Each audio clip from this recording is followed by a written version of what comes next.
Devin Haney, panalo po via unanimous decision.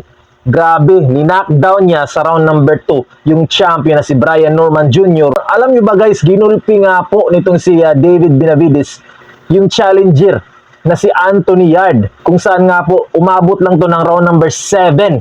Grabe, walang nagawa yung Yarde kundi umatras, duguan yung muka. At Jesse Bam Rodriguez panalo din via 10th round knockout against former WBA Super Flyweight champion na si Fernando Martinez. Yan yung pag-uusapan natin mga boss. Pero bago yan, intro muna. Pero bago yan, huwag kalimutang mag-subscribe at i-hit yung notification bell para palagi kang updated sa ating mga legit and hype na kwentuhan sa mundo ng sports. Putik, tama talaga yung sinabi ko mga boss na pulido po talagang suntok o sumuntok itong si Devin Haney. Yan yung una pag-uusapan natin. Tapos next, Jesse Bam Rodriguez yung panalo niya at David Benavides. Ngayon, ano mong pagkakamali ni Brian Norman Jr.? Bakit siya natalo? Pasensya na guys, umuulan kasi dito sa amin ngayon di ba? May konting ingay ng ulan. Anyways, congrats Devin Haney. Yung pangarap niyang maging welterweight champion, siya na nga po ngayon yung new WBO welterweight world champion. Dahil tinalo niya via unanimous decision itong si Brian Norman Jr. Ano nga ba yung mga nagawa ni Devin Haney at ano yung kamalian ng ibang mga boksingero? Bakit nagre-rely sila sa kanilang malakas akong sumuntok Parang sinasabi nila sa kanilang kampo siguro or sa kanilang kakilala mga boss, sa kanilang trainer. Kung bago pa lang sila, nagsasabi na parang gusto kong maging boksingero kasi malakas ako diba? Parang sinasabi nila mga boss sa kanilang kampo siguro na or kung bago pa lang sila, baguhan pa lang diba na boksingero.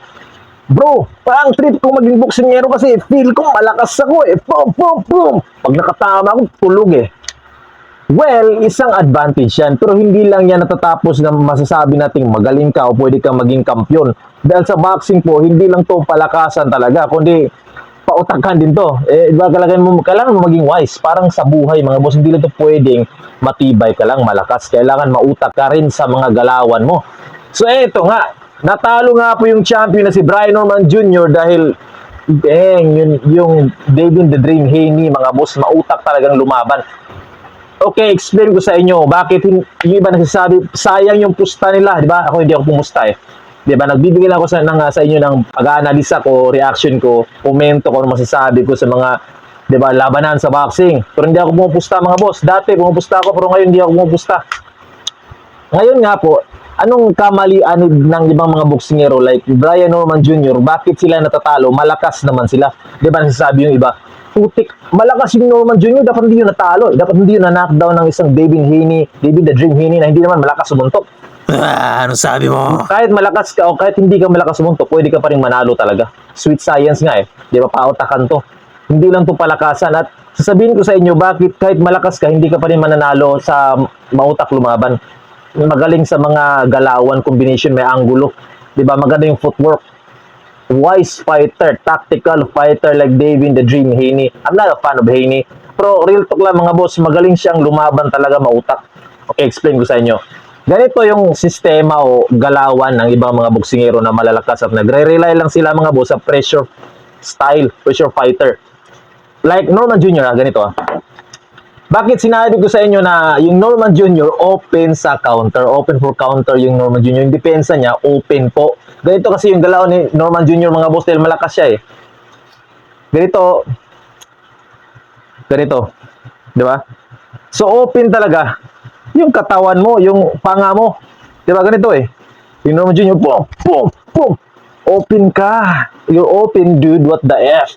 I don't know, ganon lang talaga yung estilo niya. So wala tayong magagawa, ganon yung estilo Malakas, matibay din naman yung Norman Jr. Umabot siya ng 12 rounds. Yung Devin Haney, iba, mautak po talaga, di ba? Former unified champion yung Devin Haney, mga boss, umakyat. Sinabi nga ni Devin Haney, ayaw ko ng tune-up fight. Gusto niya diretso agad sa malakas, magaling. Kaya nga siya daw, pound for pound, di ba? The best fighter. Ngayon, isa sa mga best fighter, dapat bumalik siya daw, mga boss, sa the ring, di ba? So, ganito yung galawan ni Devin Haney, mga boss. Bakit kakaiba o smart tactical fighter yung Devin the Dream Haney? Yung style ni Haney, mga boss, maganda. Maganda yung kanyang depensa. Diba? Yung depensa ni Devin Haney, yung panga niya, close. Diba? Pag natatamaan, parang Floyd Mayweather. Depensa. depensa dito mga boss. So, kung may mga tamang suntok, konti lang yung malakas na patama ng kalaban, kung matamaan man. Kasi nagaganon niya 'di ba? Close yung kanyang depensa, hindi open na ganon Pag open na ganon, pwede ka talaga matamaan, lalo na pag hindi ka mabilis, hindi mabilis yung reflexes mo. Pag ganon ka, bam, bam, bam, bam, bam, bam. 'Di ba? So, yung Devin the Dream Haney, 'di ba? Boom, boom, boom, boom, boom, boom, boom. 'Di ba? So, may footwork pa. 'Di ba? May angulo Kaya niyang mag-iba-iba ng 'di ba? Yan yung kaibahan mga boss ng mautak lumaban kahit hindi masyadong malakas yung suntok. Kasi kahit malakas kang sumuntok, 'di ba? Kung hindi naman naabot sa gloves dahil mautak ka lumaban, example na Brian Norman Jr. Boom, boom, boom. Paano ba yan yung gloves, 'di ba? Yung Devin Haney gaganunin lang, ginagano lang Tapos yung Devin Haney mautak nga, dinidikitan. Pag yung tumama kay Brian Norman, hook, 'di ba? Boom! Tapos 'di ba? Pinalo up ni Devin Haney, pag tamaan ng hook, boom. 'Di ba? Grogi yung Brian Norman. Follow up, boom. Tumba, 'di ba? Boom. Luhod yung Brian Norman Jr. So ganoon mga boss. Hindi lang to palakasan, patibayan, pautakan din talaga. Kailangan mo na angles.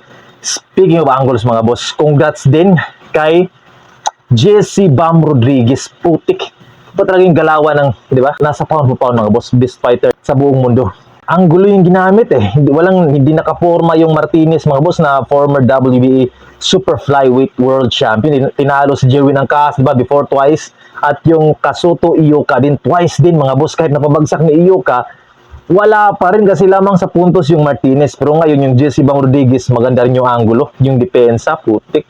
'Di ba? Maganda yung depensa ni Bam Rodriguez mga boss, plus yung footwork, 'di ba? Footwork ni Jesse Bam Rodriguez, yung 'di ba? Ganun yung galawan ni Jesse Bam Rodriguez Maganda yung galawan, yung footwork.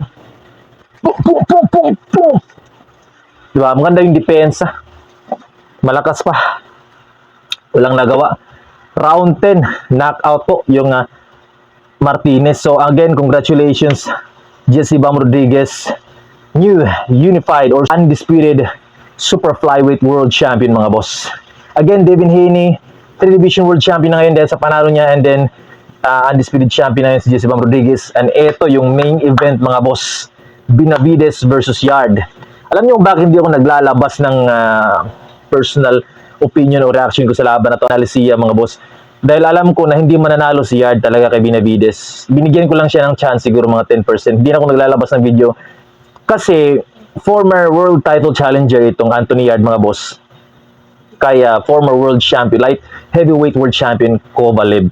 Si Anthony Yard pumunta pa ng Russia before para kalabanin, pero nasaktan niya ng konti itong si Kovalev sa light heavyweight division. Pero yun nga, natalo siya via knockout. Na TKO siya mga boss sa, kung di ko magkakamali, 12 rounds ata yun ni Kovalev. So yun, nag-fail siya mga boss. Sa second time niyang makuha sana yung titulo, nakalaban niya naman yung halimaw na si Arthur Beterbiev, kung saan ni-knockout siya sa round number 10 ni Beterbiev mga boss. No, nasaktan niya ng konti si Beterbiev, pero hindi naman niya nagrugi o na-knockdown. So yung Anthony Yard mga boss, ito lang yung my own personal opinion. Yung Anthony Yard, malakas yung suntok talaga.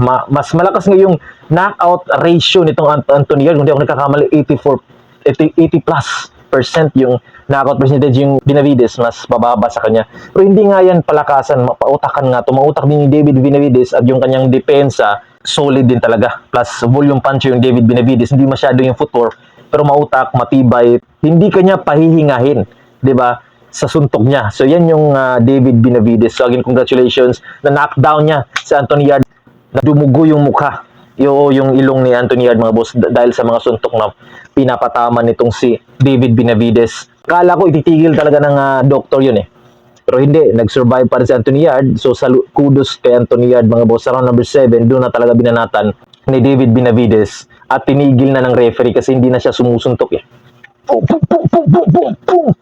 Grabe yung mga patama. So, nabalitaan ko. Again, congratulations David Benavides, still the WBC Light Heavyweight World Champion. Maganda sana Benavides versus Beterbiev The problem is, parang hindi kasi sinabi ni David Benavides, aakyat na siya ng cruiserweight para labanan nga po yung champion na si Zurdo Ramirez na before nasa light heavyweight division, pero yun nga nauna pang umakyat at naging world champion.